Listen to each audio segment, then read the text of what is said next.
Hi friends, welcome to the Rajarao talks. Venom ఈ movie కోసం ఎంతోమంది తెలుగు ఆడియన్స్ వెయిట్ చేస్తున్నారని చెప్పి నాకు చాలా బాగా తెలుసు. ఈ సినిమా అయితే ఇప్పుడే ఆన్లైన్లో అయితే స్ట్రీమ్ అవుతుంది. లిటరల్లీ చాలా బాగుంది. ఆ అడ్వెంచరస్ కానీ ఆ ఫైట్ సీక్వెన్స్ కానీ లిటరల్లీ చాలా బాగుంది ఫ్రెండ్స్. సినిమా ఎలా ఉంది, అసలు ప్లాట్ ఏంటి, సింపుల్ క్లారిటీ చెప్తా. ప్లీజ్ ఈలోపు ఒక లైక్ ఒక సబ్స్క్రైబ్ అయితే కొట్టేసండి. ఇది నా సిన్సియర్ రిక్వెస్ట్ ఫ్రెండ్స్, ఓకేనా? కొట్టేశారు కదా, థ్యాంక్ యూ. ఇంకా మన బేసిక్ ప్లాట్ ఏంటంటే, లాస్ట్ క్లైమాక్స్ అయిపోయిన తర్వాత మనోడు ఇక్కడ మళ్ళీ తన శాన్ ఫ్రాన్సిస్కో వచ్చి తన లైఫ్ కొత్తగా స్టార్ట్ చేయాలి, మళ్ళీ తన లైఫ్ కొంచెం డిఫరెంట్గా ట్రై చేద్దామని చేస్తూ ఉంటాడు. ఆ టైంలో ఏం జరిగింది, మళ్ళీ మొత్తం కూడా తెలిసిన ప్లాట్. తర్వాత ఏం జరిగింది, మళ్ళీ కోర్ట్స్ కోసం రావడం, మళ్ళీ వీళ్ళు ఫైట్స్ స్టార్ట్ అవ్వడం. ఇదే బేసిక్ కాన్సెప్ట్, ఇదే బేసిక్ ప్లాట్, అందరూ తెలిసిందే. బట్ సినిమా ఎలా ఉందని మాట్లాడుకుంటుంటే సినిమా లిటరల్లీ చాలా బాగుంది ఫ్రెండ్స్.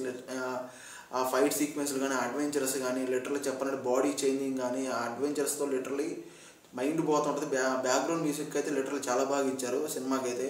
తన యాక్టింగ్ కానీ లిటరల్లీ చాలా బాగా చూపించారు నిజంగా చెప్పాలంటే. ఇంకా తెలుగు డబ్బింగ్ కూడా చాలా బాగుంది ఫ్రెండ్స్. ఫ్యామిలీతో కూర్చొని మరి ఎంజాయ్ చేయొచ్చు చెప్పాలంటే. లిటరల్లీ కొన్ని ఫైట్ సీక్వెన్స్లు అయితే నాకైతే నిజంగా ఊరు నాయన ఇదేం ఫైట్స్ నాయన, ఇది ఇలా ఉంది, ఇలా చేంజింగ్ అవుతుంది, బా ఆ అడ్వెంచరస్ అయితే లిటరల్లీ చాలా బాగుంది ఫ్రెండ్స్ నిజంగా.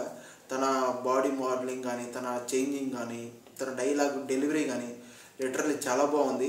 పక్కాగా హ్యాపీగా వన్ టైం అయితే ఫ్యామిలీతో కూర్చొని మరి ఎంజాయ్ చేయొచ్చు ప్రతి ఒక్కరు కూడా, ఓకేనా? నా రివ్యూ నచ్చితే హ్యాపీగా ఒక లైక్ ఒక సబ్స్క్రైబ్ కొట్టేసండి. Thank you.